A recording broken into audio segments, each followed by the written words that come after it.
This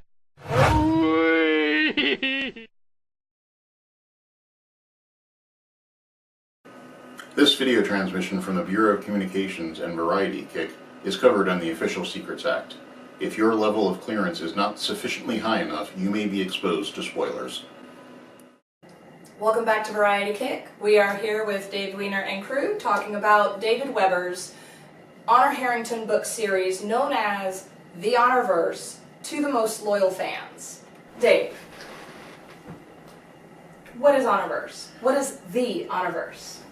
So, back 25 years ago, David Weber published the first book in the series on Basilisk Station concerning the main character, Honor Harrington, who is a naval officer in the Royal Manticoran Navy.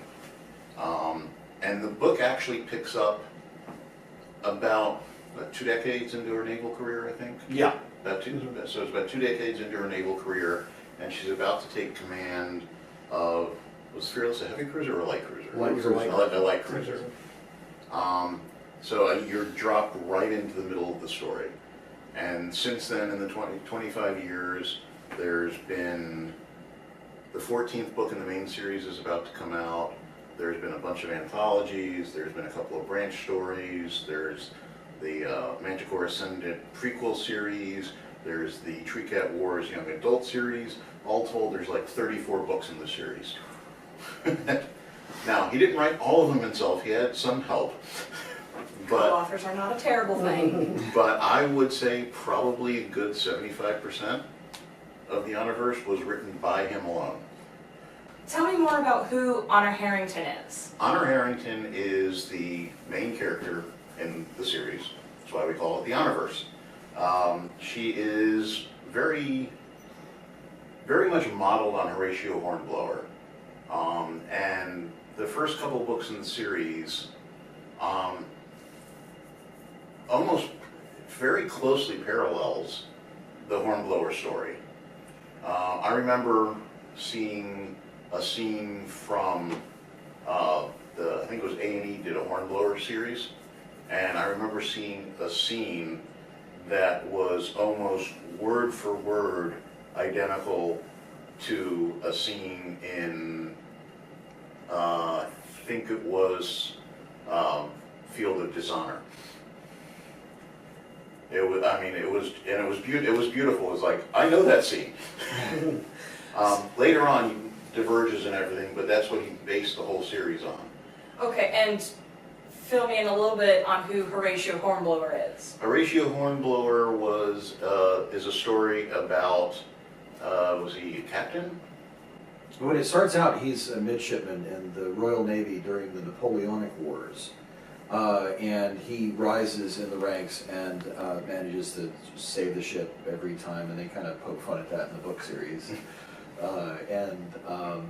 Honor is very much modeled after him, all the way down to the duel with an arch nemesis that they've had. Right, and that's the scene that I saw the A&E, in the A&E series with the duel, and it was, it was like perfect. It was like there was the scene with, the Hornblower's commanding officer. There was the whole scene with the duel, and it was like lifted straight from and all the way down to the cheating and the interference by the judges because someone was cheating. Right. So what is the time frame and setting for the Honorverse series? So it's roughly 2,000 years after man has gone to the stars. Initially, colonization was done via sublight suspended animation ships, and eventually they discovered the magic of hyperspace. And there was one particular colonization effort that the person who set it up was very smart and invested the funds as such so that once faster than light travel was a reality, they actually ended up beating the sublight colonization ship to the planet they had chosen to colonize and had everything set up and waiting for them. And that was the planet of Manticore, which is so the star system of Manticore which comprises, has 3 planets, Manticore, Sphinx, and Griffin. And Honor's home planet is Sphinx, which is a higher, like 1.2, 1.5? 1.35, I think it Yeah. is. It's- Yeah. So slightly higher gravity than Earth normal.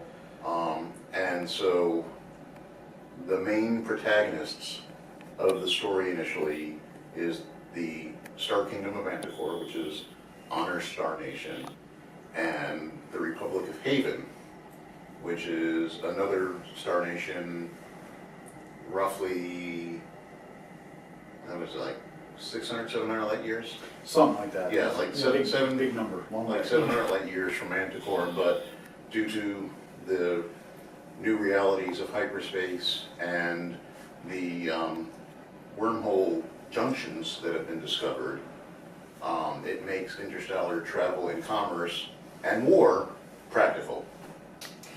You mentioned before that this series pulls on Horatio and the Napoleonic time frame, so literally based off of historical events. Right. Can you give me more details on how exactly that plays and directly correlates while you're reading the book? Okay. If you haven't read some of the early books, stop listening. Spoiler alert. So, in book 4, when we get the People's Republic? At the end of book 3, Right. the So- Havenite is right. overturned. And Yeah, they failed to- Right, so the Republic of Haven is become basically a kleptocracy.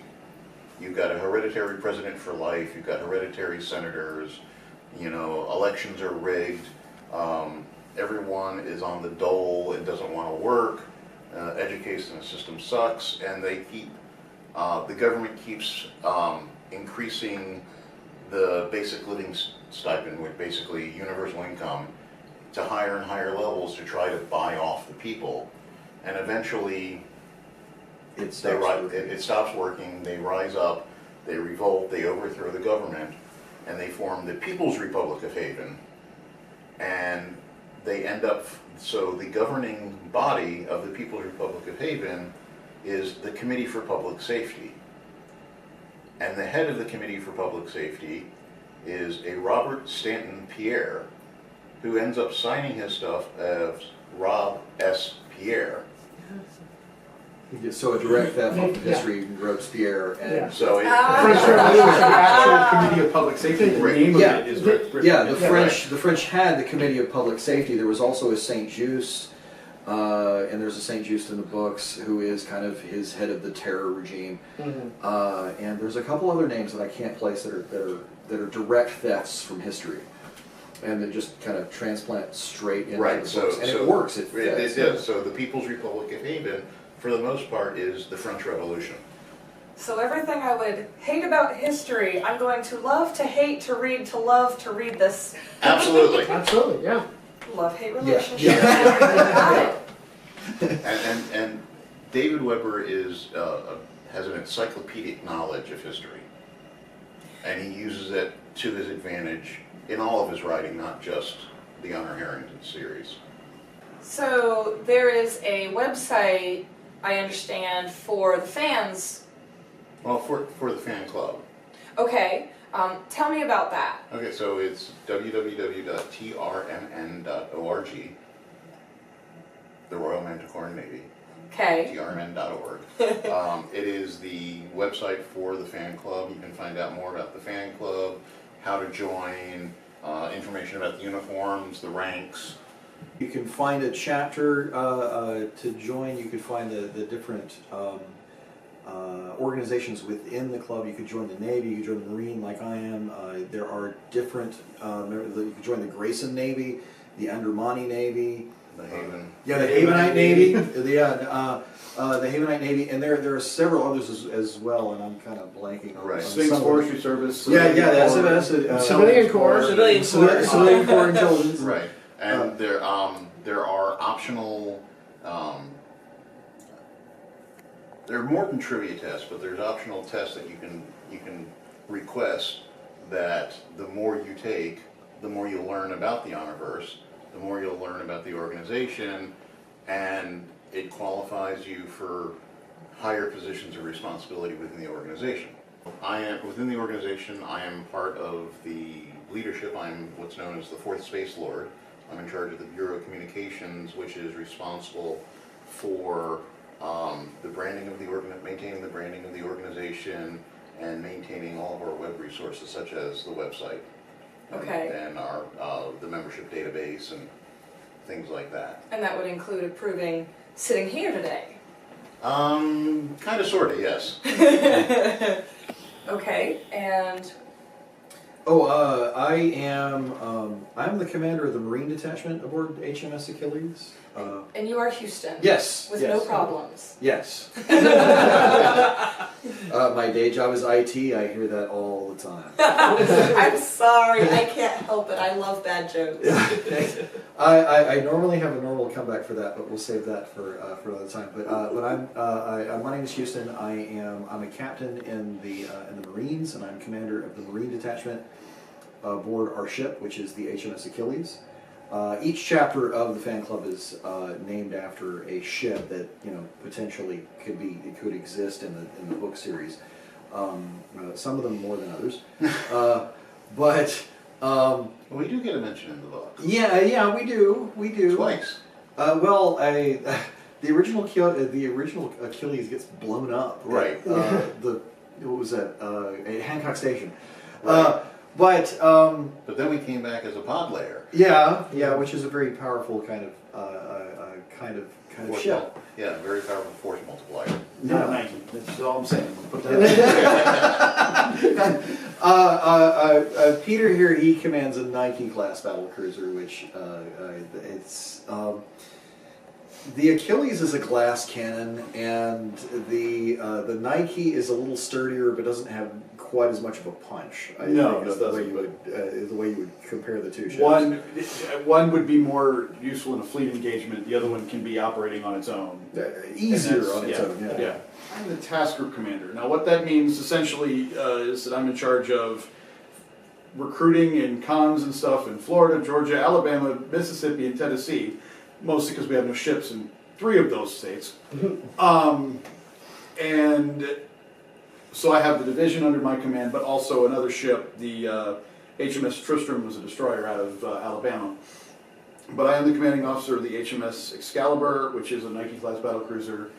Why I'm wearing the white hat in the Honorverse, anybody wearing a white hat is a ship's captain in the Royal Manticoran Navy. So if you're ever at a con, like SphinxCon, you will know who the captains of the ships are because they're all wearing the white berets. I'm Scott Ash. I was the commander of the Achilles. Now I'm between jobs.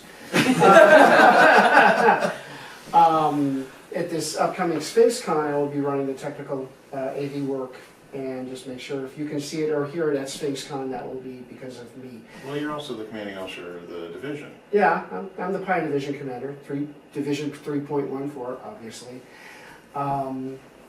So I have my task force commander who reports to me, and then I report back to him. So it's a kind of a circular, Yeah, it's very weird. circular loop there. And then I heard something mentioned about civilian ranks. Yep. I am a civilian. Yes. Our they- combat librarian. Yes. I'm a librarian in real life. And I was in the military at one point. I'm like, that's okay. I don't need to wear a uniform. I've done that. Can I be a civilian? So Oh, I'll make my own uniform. and it looks lovely. Mm.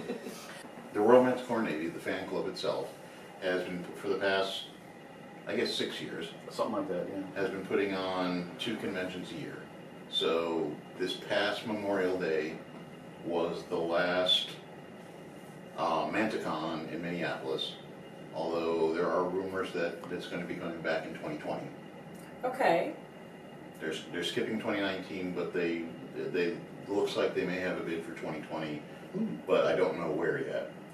And then HonorCon last October, so October 2017, was the 5th and last HonorCon in Raleigh, North Carolina. Okay. So with that being the last HonorCon in Raleigh, we felt there still needed to be a presence in the region for not only the Honorverse, but military science fiction, because military science fiction tends to get very swept under the rug at conventions. Most conventions seem to, they're either very narrow focused, like JordanCon, or they're very much media conventions like DragonCon,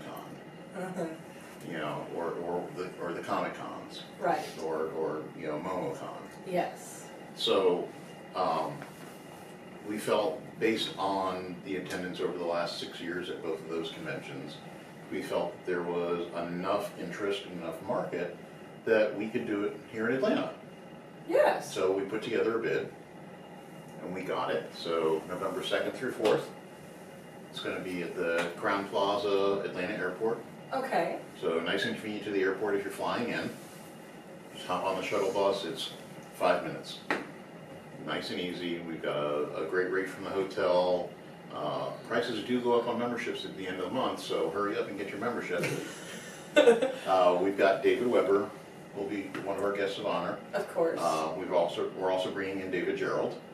And David Gerrold is? David Gerrold, I brought David Gerrold in mainly because everyone seems to know him as the guy that wrote The Trouble with Tribbles. Oh, of course. But he's also written about half a dozen military science fiction books. But very few people remember that. So I brought him in. Well, tribbles are awesome. They are, but yes. And you can get another one if you want, if you come to SphinxCon. I could, and I'm strongly considering it for the fun of it. And then we wanted to have science as well. So we brought in Stephanie Osborn, who is not only a science fiction writer, but she's a scientist. She worked on shuttle, ground control and shuttle missions. She's got, I think, PhDs in, I want to say 3 or 4 different disciplines and everything. And she's going to be doing a bunch of science panels. She's going to be doing one on the Yellowstone supervolcano. She's going to do one on the New Madrid Fault, the Fermi Paradox, and one on something she calls Speared, which was basically an escape capsule they came up with for the shuttle. Cool. And then we wanted to get other military science fiction authors, so we brought in one of the really hot military science fiction universes out there right now is called the Four Horsemen universe. Okay. And we have the creators of that universe, Mark Wandry and Chris Kennedy, plus 2 more of his authors, Kevin Eikenberry and Christopher Woods, that'll be there. And we've got a bunch of other up-and-coming military science fiction authors. We look at it as an opportunity where we can help the up-and-coming military science fiction authors to gain their audience. So we're going to have, we're up to about, I think we've got about 20 panels right now. Mhm. And more coming. We're starting to get more panel submissions, and they're going up on the website. The website is sphinx-con.org. Okay. So there's information on there on all of our guests, on buying tickets, about the hotel, how to make, a link to make the reservations with the hotel. It's going to be a really great time. Unfortunately, and we're also, so a month ago? Yeah, about a month ago, we made an agreement with the producers of Star Trek AxaCon, and we are hosting AxaCon as a convention within a convention. So they're bringing in some guests that, some Star Trek fan film guests and everything. Awesome. And so you'll be having, there's going to be some Star Trek specific programming, Star Trek fan films. And he's going to be, so one of the memberships that we sold that are no longer available was on Friday night. We're going to put you on a bus and take you up to, with the guests, we're going to take you up to the studios where the sets are for Star Trek AxaCon. Oh, fun. And you're going to get like an hour and a half on the set with the guests, and then we'll bus you back to the hotel, and there's going to be a private reception up in the con suite. That is really impressive. That sounds like a lot of fun. So the poor man's solution to that is if you buy the normal SphinxCon membership, and then you buy the AxaCon add-on, Mm-hmm. you've got to get yourself up to the studio, because you don't get that nice little bus, and there's only and you only can do it between, I think it's 2 and 4 on Friday afternoon, Mm-hmm. but between 2 and 4 Friday afternoon, Alec Peters will be having an open house at the set where you can come up if you've got that add-on membership and tour the set. Are you sold? I am. I am going to read the book. I'm considering going to the con. And these folks are awesome. David Weber sounds like a lot of fun. Yes. Are you sold? Join us next time